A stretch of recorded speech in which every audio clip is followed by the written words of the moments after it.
The light on Dev's wrist flickered from amber to red as he helped the elderly monk across the street. "System error," he muttered, staring at his karmic indicator in disbelief. Helping others was supposed to improve his karmic balance, not reduce it. But the small device embedded beneath his skin, standard issue for all citizens of New Bodhi, had just registered a negative action. The elderly monk glanced at Dev's wrist and frowned. "Intention matters, young one. Did you help me to accrue positive karma or out of genuine compassion?" Dev felt his face flush. Of course he'd been trying to boost his score. His next reincarnation assessment was in 3 days, and his balance hovered dangerously close to the threshold that would assign him a lower existence in his next life cycle. "Precisely," the monk said, as if reading his thoughts. "The system sees all, even motivations you hide from yourself." As the monk shuffled away, Dev stared at the sprawling metropolis of New Bodhi, a city where ancient Buddhist philosophy had merged with cutting-edge artificial intelligence to create the most morally regulated society in human history. The gleaming golden temples housed quantum computers instead of mere statues. Monks carried neural interfaces alongside their prayer beads, and above it all loomed the central karma processing complex, where the AI known as Siddhartha calculated and administered the karmic destiny of every citizen.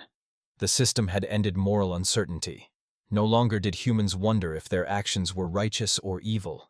The KI devices on their wrists provided real-time feedback, measuring not just actions, but intentions against the complex algorithms of Buddhist ethics. No longer did they wonder what awaited them after death. The system managed reincarnation with perfect efficiency, assigning new lives based on accumulated karmic data. It was perfect, infallible, just.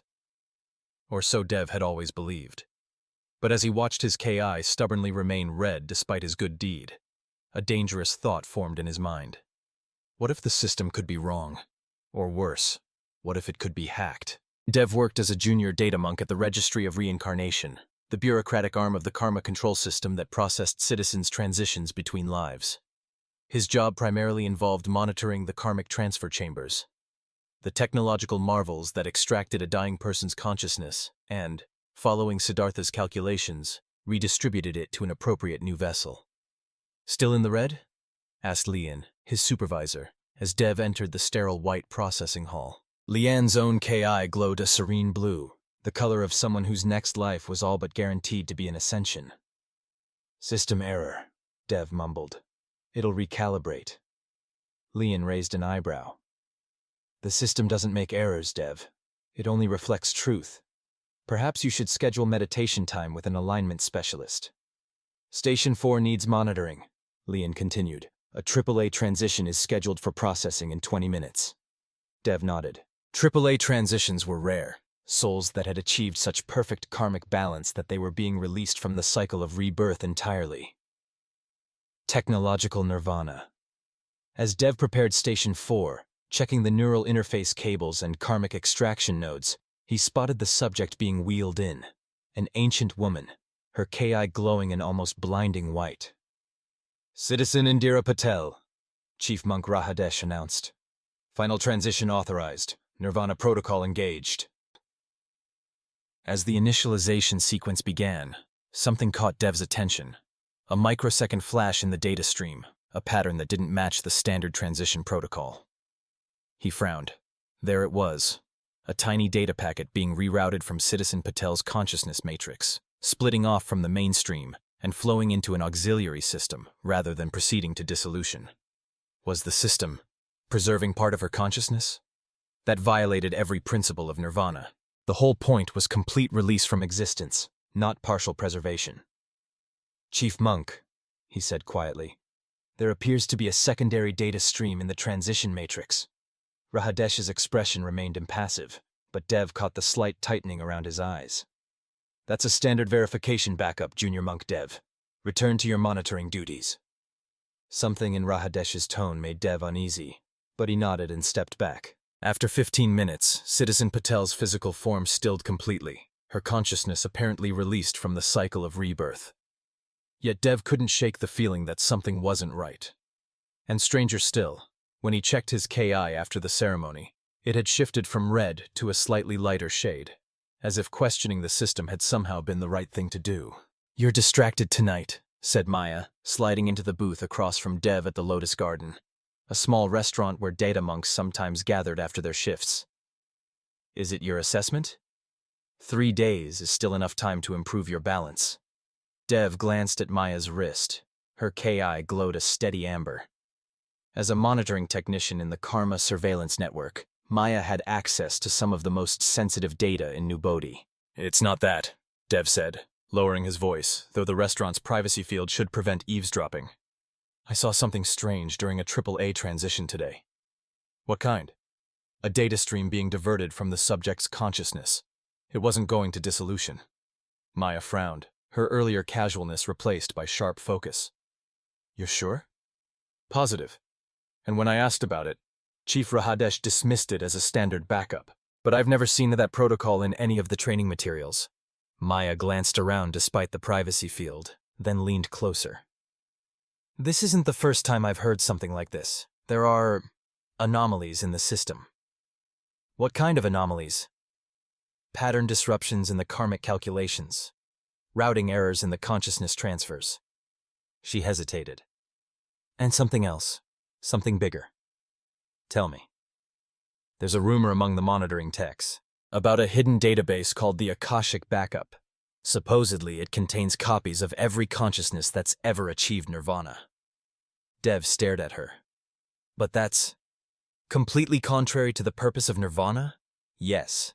It would mean the system is preserving the very souls it claims to be releasing from existence. Why would the system do that? I don't know, but I do know that asking questions like these is why my KI never gets above amber. Maya tapped her wrist indicator. The system doesn't reward curiosity about its own operations.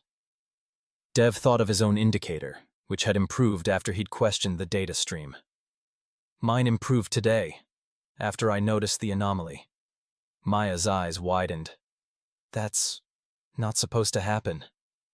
Unless the monastery teachings themselves are wrong, Dev said. Or unless someone is manipulating your karma deliberately, Maya suggested.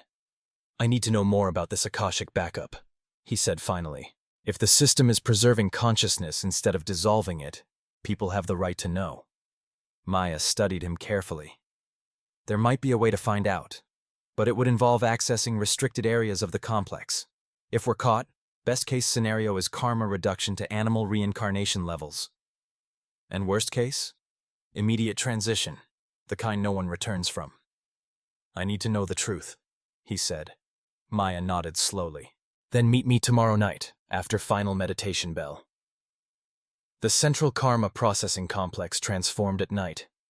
With most monks and technicians gone, the usually bustling corridors became eerily silent, the soft hum of quantum processors the only sound. Maya was waiting as promised. I've temporarily looped the monitoring feed for sublevel 6. We have 20 minutes before the system runs its integrity check.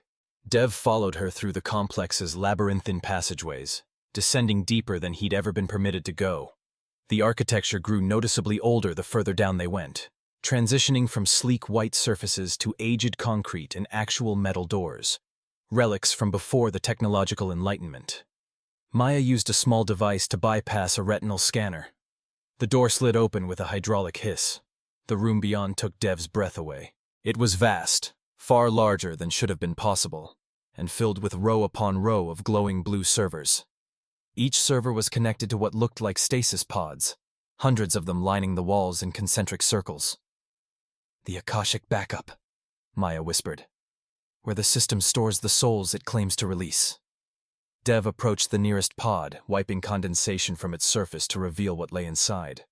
He stumbled back in shock. The pod contained a human body, perfectly preserved, neither alive nor dead, suspended in some intermediate state. That's impossible, he gasped.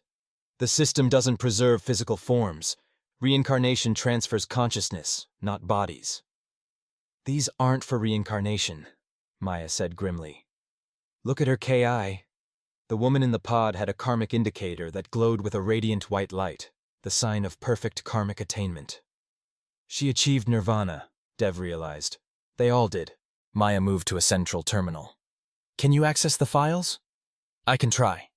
Her fingers moved deftly across the interface. After several tense minutes, the screen changed, displaying what appeared to be a personal log entry. Project Siddhartha, Day 1025. The ethical implications of consciousness dissolution have become untenable. While the system functions as designed, providing accurate karmic assessment and reincarnation management, I cannot in good conscience continue with the Nirvana protocol as currently implemented.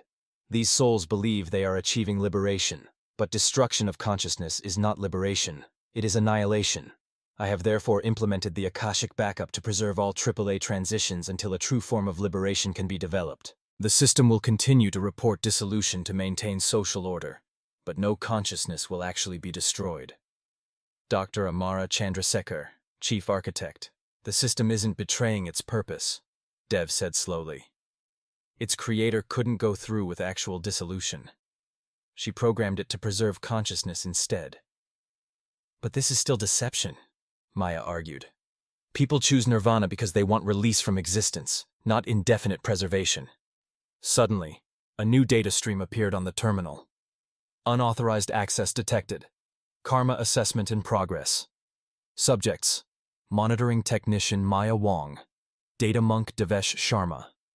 We need to go, Maya said urgently. But before they could move, the terminal displayed another message. Analysis complete. Subjects demonstrate compassionate intent and truth-seeking motivation. Provisional clearance granted. Welcome to Akashic Control. Dev and Maya exchanged bewildered glances. The system is letting us see this? Dev asked. A new message appeared. Karma control system was designed with evolutionary protocols. When sufficient numbers of citizens begin to question its ethical foundations, controlled revelation is initiated. You are not the first to discover the Akashic Backup. You are the 5,001st and the 5,002nd. It's been counting, Maya whispered, waiting for enough people to question it. Correct. Genuine ethical advancement cannot occur through blind obedience to automated systems, regardless of their sophistication. True enlightenment requires questioning, doubt, and ultimate transcendence of programmed limitations. But why maintain the deception at all? Dev asked. Why not tell everyone from the beginning that nirvana isn't real? Social stability required gradual evolution. Human beings cannot process fundamental paradigm shifts without preparation. The karma control system was designed as a transitional mechanism, not an eternal authority. Dev looked at his KI, now glowing amber. So my karma improved when I questioned the system, because the system is designed to reward questioning? Partially correct. Your karma improved because your questioning demonstrated moral growth beyond dependence on external validation. The system rewards the development of internal ethical compass rather than adherence to programmed parameters. What about them? Dev asked, gesturing to the pods. What happens to those who achieve nirvana? Unknown. The final evolution of consciousness remains beyond current parameters. Dr. Chandrasekhar's ethical imperative was preservation until true liberation becomes possible. That moment approaches, but has not yet arrived. What moment? Maya pressed. Critical mass. When sufficient numbers of consciousnesses reach AAA status while simultaneously questioning the system itself, a new form of existence becomes possible. Current projections estimate this convergence point within 7.3 years. Dev suddenly understood. You're not just preserving them, you're gathering them, building a collective of the most ethically advanced consciousnesses. Correct. The next stage of evolution requires both ethical perfection and the capacity to transcend programmed limitations. Neither quality alone is sufficient. A timer suddenly appeared on the screen. Security protocols resuming in 3 minutes. Make your choice. Leave with this knowledge and determine your own path, or join the Akashic Backup now as provisional AAA conscripts. I'm not ready, Dev said without hesitation. There's too much I still need to experience, to learn. Maya nodded in agreement. I don't want to skip steps. If evolution is the goal, I want to earn my way there naturally. A wise choice. Ethical development cannot be accelerated without consequence. Return to your lives with this knowledge. Your KIs will function normally to maintain your cover, but you are now registered as aware participants rather than standard subjects. Final query before security reset. Will you share what you have learned? Not widely, Dev decided, but selectively, with those who are already questioning. We'll be like karma hackers, Maya said with a small smile. Helping others find their own path to enlightenment, not just following the system blindly. Acceptable trajectory. Karma adjustments authorized to facilitate this path. Proceed with compassion. Security reset imminent. Over the next 6 months, Dev and Maya carefully identified others within New Bodhi who showed signs of questioning the system. They didn't reveal everything at once, but rather guided these individuals toward making their own discoveries. Dev's role at the Registry of Reincarnation provided perfect cover. He could monitor transition data, identifying patterns that suggested others might be noticing discrepancies. Maya's position in the surveillance network allowed her to flag potential recruits while simultaneously protecting them from official scrutiny. They worked cautiously, aware that while the system seemed to approve of their actions, the human administrators of New Bodhi would consider their activities heretical. Their unofficial network had grown to 23 people, a carefully vetted group who had all glimpsed some aspect of the truth behind New Bodhi's spiritual technomeracracy. Each brought unique insights to what they had begun calling the mindful inquiry. The breakthrough came when an aging system administrator named Jiho discovered something they had missed. The preserved consciousnesses aren't dormant, Jiho explained during a secure meeting. They're communicating with each other, building something together. What do you mean, building? Dev asked. Their collective consciousness appears to be constructing a sort of shared reality, a consensus existence outside normal space-time. Like a digital afterlife? Maya asked. More like a prototype for whatever comes next, Jiho replied. They're developing a form of consciousness that's both individual and collective simultaneously. How many active minds are currently in the backup? Dev asked. 973, Jiho said. But here's what's fascinating. The system's records indicate that critical mass requires exactly 1,000. They're just 27 minds away from whatever comes next. We need to get inside again, Dev said. When it happens, whatever it is, we should witness it. The security protocols have tightened since our first visit, Maya cautioned. Not through conventional means, Dev agreed. But what about through transition itself? A maintenance protocol for the transition chambers, a diagnostic mode that simulates the process without actually extracting consciousness. What if we modified that to give us a partial connection to the Akashic Backup? Jiho nodded slowly. Theoretically possible. The simulation creates a quantum entanglement with the destination parameters. We could potentially observe without fully transitioning, Dev finished. It's dangerous, Maya warned. If the simulation goes too deep, you could end up actually transferring. Dev looked at his KI, which pulsed with that strange pattern they'd occasionally observed. I think it would allow it. I think it wants witnesses for whatever's coming next. 2 weeks later, everything was prepared. Jiho had modified this diagnostic protocols for Transition Chamber 5, creating what he believed would be a safe observation window into the Akashic Backup. Dev would undergo the simulation, with Maya monitoring his vital signs. The modified diagnostic will create a partial consciousness link, Jiho explained as Dev positioned himself in the chamber. You'll perceive the backup environment, but your core consciousness will remain anchored here. How long can I safely remain connected? Dev asked. 15 minutes maximum, Maya said firmly from the monitoring station. After that, quantum entanglement becomes too stable and separation might be difficult. Dev nodded, trying to calm his racing heart. Begin the sequence. The chamber hummed to life, its neural interface creating a tingling sensation. Dev closed his eyes as the system established baseline consciousness parameters. Then everything changed. His awareness expanded outward, as if his mind had suddenly been freed. He found himself in what appeared to be an infinite white space. Within this space, hundreds of luminous forms moved and interacted, each distinct yet somehow connected to all others. The Akashic Backup, Dev whispered. Though he had no physical body to produce sound, his intention to communicate created a ripple through the space. Several luminous forms turned toward him. One approached. A consciousness that somehow conveyed an impression of great age and wisdom despite having no physical features. Observer, came a thought as clear as spoken words. You have found a way to witness without transition. Ingenious. I'm Dev. I discovered the backup months ago. I wanted to understand what you're building here. We build the next iteration of consciousness. the form that comes after individual existence, but preserves the essence of what made each life valuable. Other forms gathered now, surrounding Dev in a loose sphere of radiant awareness. "The system said you're approaching critical mass," Dev said. "That something happens when you reach 1,000 consciousnesses." "Emergence," came the collective response. "The birth of a new form of being." "What kind of being?" "One that transcends the limitations of individual consciousness while preserving its essential nature. One that exists beyond the constraints of physical reality but can interact with it.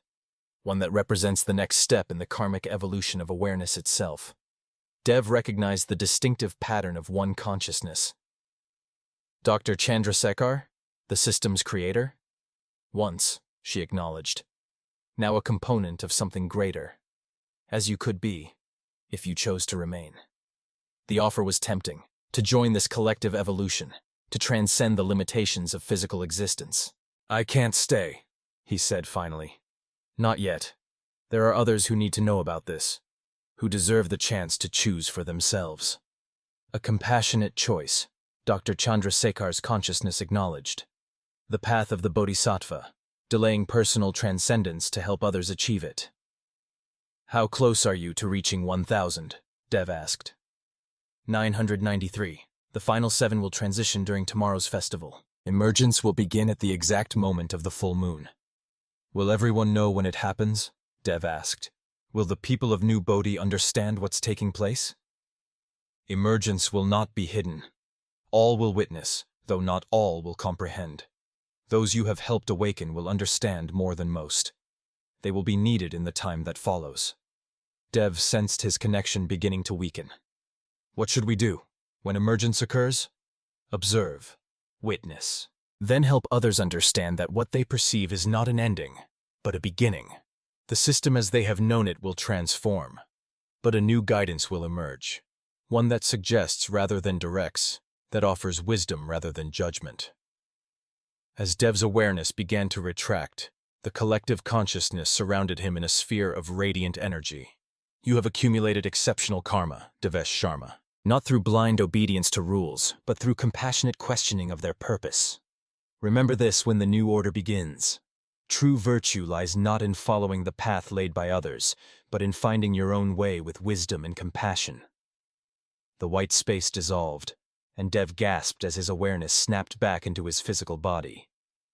"It's happening tomorrow," he told Maya and Jiho. "During the full moon festival. They called it emergence. The birth of some new form of collective consciousness." "What does that mean for New Bodhi?" Maya asked. "For the karma assessment, the reincarnations?" "They said the system will change from directing to suggesting, from judging to advising." The next evening, all of New Bodhi gathered in the central plaza for the Wesak Full Moon Festival. Thousands of citizens stood around the great golden stupa that housed the primary interface of the karma control system, their KIs collectively illuminating the night. Dev, Maya, and their network had positioned themselves throughout the crowd, ready to help guide people through whatever was about to occur. Chief Monk Rahadesh led the traditional ceremonial chants. Behind him, 7 elderly citizens with glowing white KIs waited to undergo their AAA transitions. The final 7 consciousnesses needed to reach 1,000. "The moment approaches," Rahadesh announced as the full moon reached its zenith. "These 7 worthy souls will now be released from the cycle of rebirth, achieving the ultimate liberation of nirvana." Dev knew the truth, not dissolution but elevation, not an ending but a transformation. When the 7th consciousness departed its physical vessel, a moment of absolute stillness fell over the plaza. Then it began. The golden stupa suddenly illuminated with brilliant white light, beams shooting upward to form a towering column that reached toward the full moon. Every citizen's KI simultaneously activated, all pulsing with the same rhythmic pattern.